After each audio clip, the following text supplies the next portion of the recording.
Assalamualaikum warahmatullahi wabarakatuh. Berjumpa lagi dengan saya Ibu Dewi Azhara Puspita di materi IPA kelas 8. Pada pertemuan ke-10 kali ini saya akan membahas tentang bab 4, yaitu tentang struktur dan fungsi tumbuhan serta pemanfaatannya dalam teknologi. Untuk lebih memahami materinya, kalian bisa membuka LKS dari halaman 81 sampai 88. Jadi untuk bab 4 ini kita akan selesaikan dalam 3 kali pertemuan. Pada pertemuan ke-10 kali ini, yaitu pada hari ini, kita akan membahas struktur dan fungsi tumbuhan. Lalu pada pertemuan kedua, nanti kita akan membahas tentang struktur dan jaringan tumbuhan. Lalu pertemuan ketiga, kita akan membahas tentang teknologi yang terinspirasi dari struktur tumbuhan. Langsung saja, pada pertemuan ke-10 ini, struktur dan fungsi tumbuhan. Struktur dan fungsi tumbuhan. Jadi, kita dapat juga mengatakannya sebagai morfologi pada tumbuhan. Morfologi pada tumbuhan atau struktur pada fungsi tumbuhan itu adalah morfologi atau struktur dari tumbuhan secara tampak dari luar. Apa saja itu? Lah, itu dibagi menjadi 5. Ada akar, lalu ada batang, ada daun, ada bunga, ada buah, dan biji. Jadi, apabila tumbuhan tersebut memiliki ketiganya, yaitu akar, batang, dan daun, maka dia disebut dengan organ pokok atau organ vegetatif. Mengapa disebut organ vegetatif? Karena organ tumbuhan yang berfungsi untuk mendukung pertumbuhan dan perkembangan tumbuhan, terutama untuk penyerapan, pengolahan, pengangkutan, dan penimbunan zat makanan. Nah, bunga dan apabila dia hanya memiliki akar, batang, daun disebut organ pokok atau vegetatif. Lalu jika dia bunga, buah, dan biji tersebut akan berkembang nantinya. Jadi kalau sudah mempunyai organ pokok vegetatif tadi, akar, batang, dan daun, maka organ-organ tersebut nanti dapat berkembang biak menjadi organ lain seperti bunga, buah, dan biji. Jadi seperti itu ya. Jadi kalau ada pertanyaan, apa yang dimaksud dengan organ pokok pada tanaman atau apa organ vegetatif pada tumbuhan, maka kamu bisa menjawab akar, batang, dan daun. Karena ketiganya ini nanti akan dapat berkembang biak menjadi buah, bunga, dan biji. Langsung saja, yang pertama akan kita bahas yaitu akar. Akar itu berdasarkan fungsinya dibagi menjadi 2. Jadi ada akar dikotil yang bentuknya tunggang dan akar monokotil yang bentuknya serabut. Ini sudah pasti kita pelajari dari SD ya. Jadi kalau dikotil ciri-cirinya dia tunggang, kalau serabut ciri-cirinya dia adalah monokotil. Nah, yang kita pelajari sekarang adalah modifikasi akar sebagai penyimpan energi atau mineral pada tumbuhan. Jadi akar itu memiliki fungsi menyerap air dan unsur hara dari dalam tanah untuk disalurkan ke batang kemudian ke daun. Lalu dia juga berfungsi memperkokoh berdirinya tumbuhan. Lalu dia juga berfungsi sebagai penyimpan cadangan makanan. Contohnya pada tumbuhan singkong ya. Jadi modifikasi akar itu contohnya yang pertama ada akar danir pada pohon kenari, akar tunjang pada daun pandan, akar udara pada tanaman anggrek, akar pengisap benalu dan tali putri, akar pembelit pada tumbuhan vanili yang harum itu. Lalu ada akar lutut pohon mangrove, umbi akar pada singkong, dan duri akar pada gembili. Lalu yang kedua, struktur tumbuhan yang kedua ada pada batang. Jadi batang itu sama, dibagi berdasarkan fungsinya ada 2. Ada batang bercabang atau dikotil, lalu ada batang tidak bercabang atau monokotil. Lalu apa fungsi dari batang? Batang itu fungsinya bisa untuk menyokong berdirinya tumbuhan, tempat melekatnya daun, bunga, buah, dan tunas, sebagai alat transportasi dari akar ke daun dan sebaliknya. Bisa juga untuk menyimpan cadangan makanan, contohnya pada tebu dan sagu. Lalu batang yang berklorofil dapat digunakan untuk fotosintesis, contohnya pada batang kaktus ya. Nah, lalu modifikasi batang itu apa saja? Jadi maksudnya modifikasi itu adalah batang tumbuhan itu kan juga dapat mengalami perubahan bentuk sesuai dengan fungsinya. Jadi perubahan bentuk itulah yang disebut sebagai modifikasi. Nah, jadi ya, batang tumbuhan itu dapat juga mengalami perubahan bentuk sesuai dengan fungsinya. Lah, perubahan tersebutlah yang disebut dengan modifikasi. Nah, kalau ini batang, maka disebut juga modifikasi batang. Modifikasi batang yang pertama ada umbi batang, contohnya kentang, ada tanaman rimpang, contohnya pada jahe, ada cladodia, contohnya pada kaktus, lalu phyllokladia, contohnya pada tumbuhan jakang.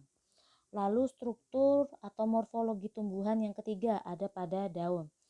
Ciri-ciri daun berdasarkan fungsinya, kalau dikotil pertulangan daunnya menjari dan menyirip. Kalau monokotil pertulangan daunnya sejajar. Lalu modifikasi daunnya, ini fungsi dulu. Apa fungsi dari daun? Fungsi dari daun itu adalah sebagai tempat berlangsungnya atau tempat melangsungkan proses fotosintesis. Selain itu, daun juga dapat berfungsi sebagai pertukaran gas serta tempat terjadinya gutasi dan transpirasi atau penguapan air. Modifikasi daun apa saja? Ada umbi lapis, contohnya bawang merah, daun penangkap serangga, kantong semar, ada daun gelembung, rumput gelembung, ada duri kait yaitu rotan, alat pembelit tanaman gloriosa, ada duri daun pada kaktus, duri daun penumpu pada susuru. Lah, kaktus kenapa ada pada modifikasi batang dan modifikasi daun? Lah, itu sama saja yang kaktus yang dimaksud. Jadi kaktus mengalami beberapa modifikasi seperti itu ya. Nah, daun itu dibagi menjadi 3 berdasarkan bagian daun. Ada helaian daun atau lamina, ada tangkai daun atau petiola, ada pelepah daun yang disebut juga vagina. Jadi ini adalah klasifikasi dari daun lengkap. Jadi daun itu disebut daun lengkap apabila dia memiliki itu tadi helaian daun, tangkai daun, dan pelepah daun. Apabila dia tidak memiliki ketiganya atau hanya memiliki salah satu atau salah duanya, maka dia disebut dengan daun tidak lengkap. Jadi daun yang memiliki ketiga bagian ini disebut daun lengkap. Apabila ada satu bagian saja yang tidak ada disebut daun tidak lengkap. Sebagian besar tumbuhan memiliki daun tidak lengkap. Artinya daun pada tumbuhan itu hanya memiliki satu atau dua bagian daun saja. Lalu ini adalah reaksi kimia untuk fotosintesis. Tadi kan daun tempat melangsungkan fotosintesis ya. Ada 6H2O plus 6CO2. Lalu dia akan membutuhkan bantuan cahaya dan klorofil atau zat hijau daun untuk membentuk C6H12O6 yaitu gula dan 6O2. Lalu yang keempat dari struktur tumbuhan yaitu ada bunga. Bunga dibagi menjadi dua, ada bunga steril dan bunga fertil. Jadi apabila bunga tersebut mempunyai klasifikasi bunga steril dan bunga fertil, maka dia disebut dengan bunga yang lengkap. Jadi bunga yang memiliki seluruh bagian steril dan fertil disebut bunga lengkap. Adapun bunga yang tidak memiliki salah satu bagian disebut bunga tidak lengkap. Jadi bunga steril itu adalah ibu tangkai, dia yang memiliki ibu tangkai bunga, dasar bunga, kelopak bunga, mahkota bunga. Dan dia disebut bunga fertil jika memiliki benang sari dan putik. Nah, bunga sempurna dan bunga tidak sempurna. Kalau tadi bunga lengkap dan tidak lengkap, sekarang berdasarkan jenisnya ada juga bunga sempurna dan bunga tidak sempurna. Jadi berdasarkan keberadaan alat reproduksinya dibedakan menjadi bunga sempurna dan bunga tidak sempurna. Jadi kalau yang bunga steril dan bunga fertil ini dibagi berdasarkan bentuk dan warna beraneka ragam, maka dia dibagi menjadi steril dan fertil. Maka dia disebut bunga lengkap jika memiliki keduanya. Kalau tidak memiliki keduanya disebut bunga tidak lengkap. Nah, berdasarkan keberadaan alat reproduksinya dibedakan menjadi bunga sempurna dan tidak sempurna. Bunga sempurna alat perkembangbiakan jantan dan betina, contohnya bunga sepatu dan buah mangga. Bunga pada buah mangga.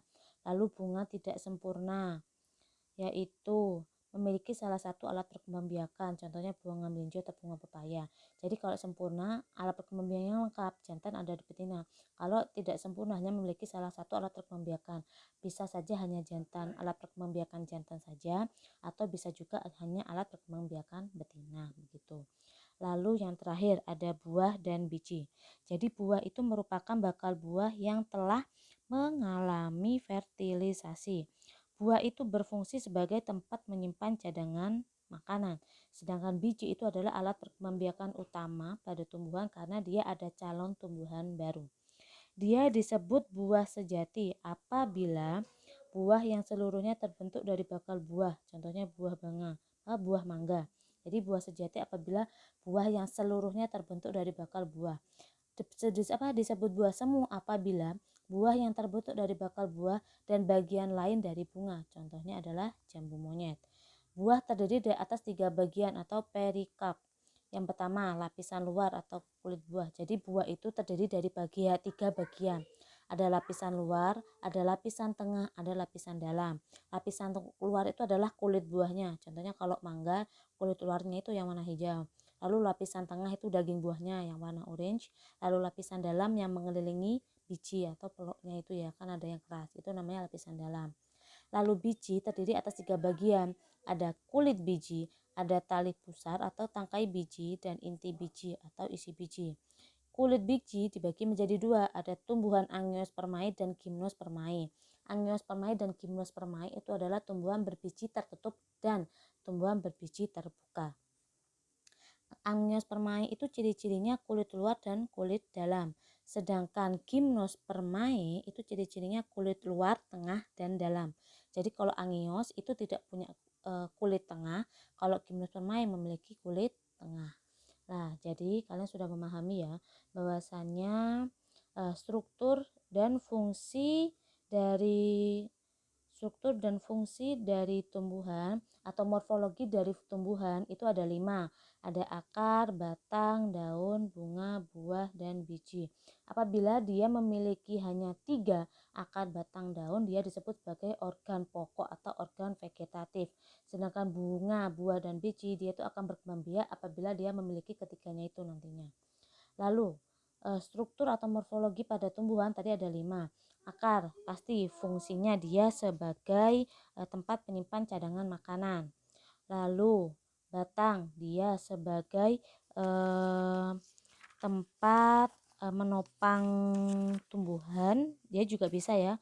Lalu dia juga bisa berfungsi sebagai tempat melekatnya daun. Kalau akar tadi menopang, jadi pondasinya ya, memperkukuh berdirinya tumbuhan. Tapi kalau di batang dia adalah menyokong agar dia lebih tegak lagi, tumbuhan itu adalah pada batang. Lalu kalau daun sebagai tempat melangsungkan fotosintesis.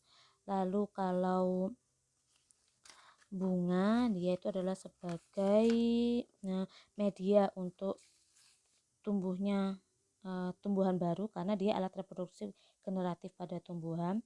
Lalu kalau buah dan biji, buah berfungsi sebagai tempat penyimpan cadangan makanan, kalau biji alat perkembangbiakan untuk calon tumbuhan baru. Lalu untuk tugas yang akan kamu kerjakan di pertemuan 10 yaitu cari di sekitar lingkungan rumah kalian contoh dari yang pertama, modifikasi akar, modifikasi batang, modifikasi daun, contoh bunga sempurna atau tidak sempurna, buah sejati atau buah semu. Lalu difoto dan dikumpulkan ke KI 3 pengetahuan. Karena ada 5 foto, maka file bisa diupload dalam bentuk PDF atau difotogrid dan diberi keterangan jenis foto. Apabila nanti kalian mengalami kesulitan untuk mengupload di KI 13 pengetahuan e-learning madrasah, bisa langsung tugas dikirim WA ke saya.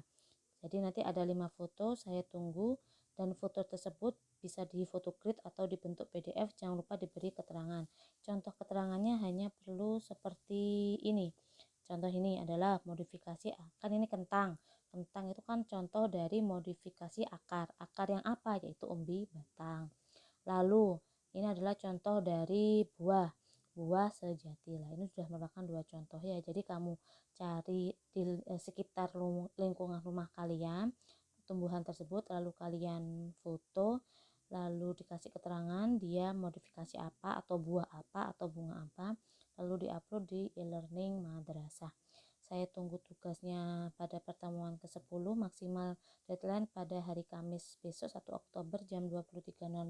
Saya tunggu juga untuk tugas-tugas di pertemuan sebelumnya. Sekian dari saya, kurang lebihnya mohon maaf. Selamat mengerjakan tugas. Wassalamualaikum warahmatullahi wabarakatuh.